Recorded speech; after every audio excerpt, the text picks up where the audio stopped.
Assalamualaikum warahmatullahi wabarakatuh. Eh, Video ini adalah lanjutan dari video yang sebelumnya tentang objek dan pendekatan. Kali ini kita akan belajar tentang prinsip geografi.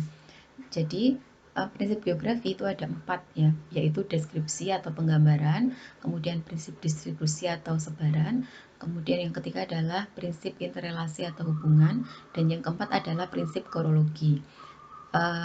Masing-masing akan Ustazah jelaskan. Yang pertama, prinsip interrelasi. Prinsip interrelasi itu adalah prinsip yang dia mengetahui hubungan sebab akibat. Jadi ada hubungan sebab akibatnya. Misalnya di contoh gambar ini ya, ini yang merah-merah ini apa? Merah-merah ini adalah wilayah rawan gempa.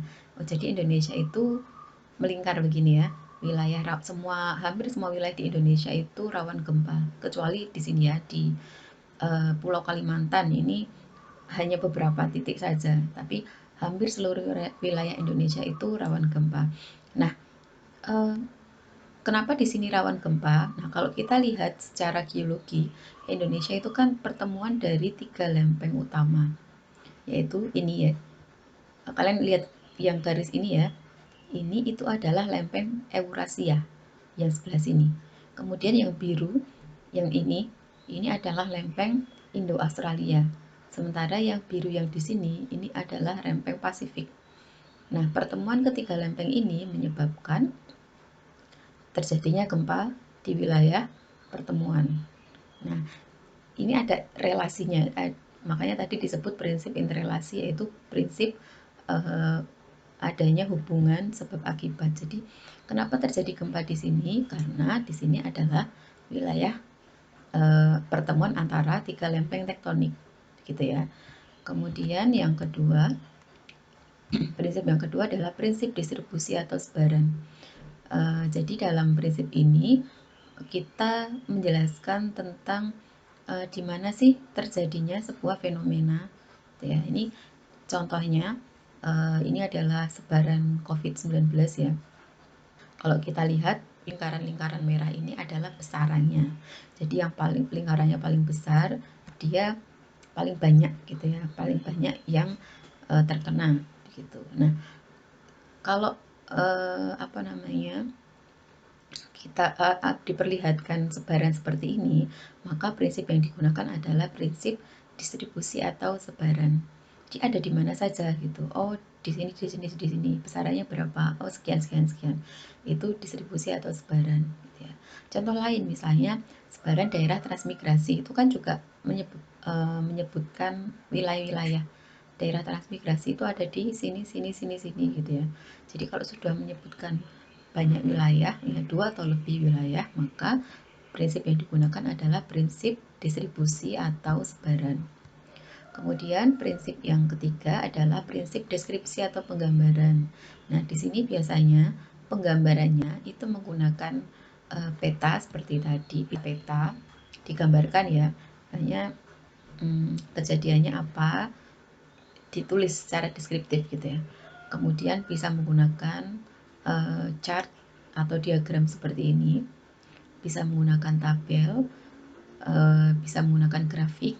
Nah, kalau di sini Ustazah contohnya diagram ini ya. Ini adalah diagram penduduk menurut kelompok umur dan jenis kelamin. Ini namanya piramida penduduk. Nah, gambar ini menggambarkan piramida penduduk Indonesia tahun 2017. Nah, ini piramida penduduk Indonesia tahun 2017. Nah, prinsip deskripsi atau penggambaran ini nanti apa namanya, menjelaskan gitu ya. Kalian menjelaskan, oh di gambar ini apa sih yang terjadi gitu. Oh misalnya, oh ini gambarnya adalah piramida ekspansif.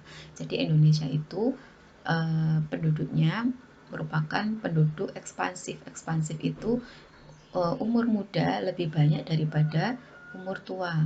Nanti dijelaskan kenapa umur mudanya lebih banyak dari umur tua begitu. Nah, itu adalah prinsip deskripsi atau penggambaran. Selanjutnya, prinsip korologi. Nah, prinsip korologi ini dia merupakan prinsip gabungan dari ketiga prinsip yang ada di sini ya. Jadi gabungan dari prinsip deskripsi, distribusi, interrelasi. Itu adalah prinsip korologi. Kemudian Ke konsep geografi ya. Ada 10 konsep esensial geografi. Yang pertama adalah lokasi absolut. Pertama adalah lokasi. Ada dua konsep lokasi itu, yaitu lokasi absolut dan lokasi relatif. Lokasi absolut itu lokasi yang menggambarkan lokasi lintang bujur ya. Misalnya, oh ini Indonesia. Indonesia itu lokasinya ada di mana? Ada di 6 derajat lintang utara sampai 11 derajat lintang selatan, dari 95 bujur timur sampai 141 bujur timur. Nah, itu adalah absolut. Tetap dia tidak akan berubah gitu ya. Sampai kapanpun gitu ya, lokasinya akan seperti ini, akan tetap ya, kecuali mungkin kalau geser ya kutubnya itu kita akan bisa geser, tapi ini relatif tetap. Sedangkan lokasi relatif adalah lokasi yang dia bisa berubah, karena lokasi relatif ini dia mendasarkan lokasi suatu tempat berdasarkan objek di sekitarnya.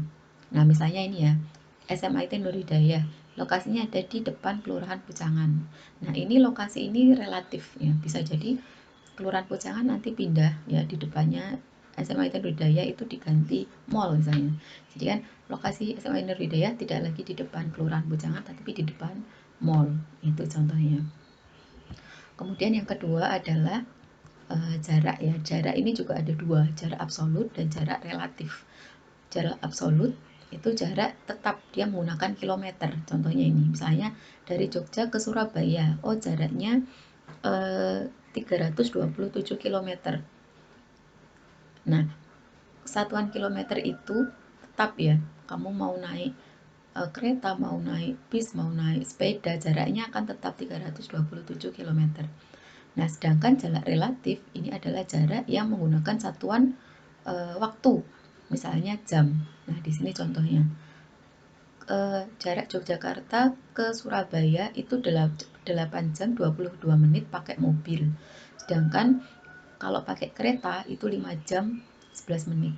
Nah, jarak relatif ini tidak tetap ya, tidak seperti jarak absolut. Jadi tergantung kamu menggunakan kendaraan apa gitu.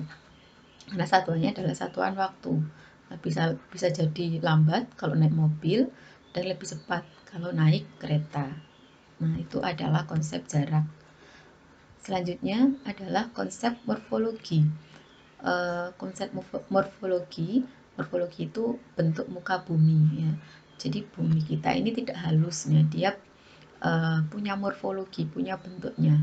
Misalnya ini morfologi di sini apa namanya, Pulau Jawa. Pulau Jawa itu maaf, morfologinya yang bagian tengah itu bergunung-gunung. Ini yang warnanya kuning dan apa ini merah, ini bergunung-gunung. Kemudian yang bagian utara dia lebih datar, bagian selatan dia ada yang datar, ada yang bergunung. Nah, ini adalah morfologi. Selanjutnya konsep aglomerasi. Aglomerasi ini ada dua ya, aglomerasi industri dan pemukiman. Aglomerasi ini artinya adalah pemusatan. Contoh yang digambar ini adalah aglomerasi industri. Jadi pemusatan daerah industri. Ya, ini biasanya untuk mempermudah apa namanya, proses industri gitu ya, untuk mempermudah proses industri. Kemudian aglomerasi permukiman contohnya seperti apa? Aglomerasi permukiman ini contohnya misalnya ada penyebutan Kampung Batik Lawean kalau di Solo ya. Kampung Batik Lawean ini yang bermukim di situ, di daerah Lawean di situ, sebagian besar adalah orang yang membatik atau yang profesinya sebagai pembatik. Ada juga misalnya di Jakarta Kampung Melayu, berarti kampung di situ sebagian besar didominasi oleh suku Melayu misalnya. Atau kampung misalnya Pecinan, nah berarti di daerah situ sebagian besar penduduknya adalah keturunan Cina. Itu ya apa namanya, konsep.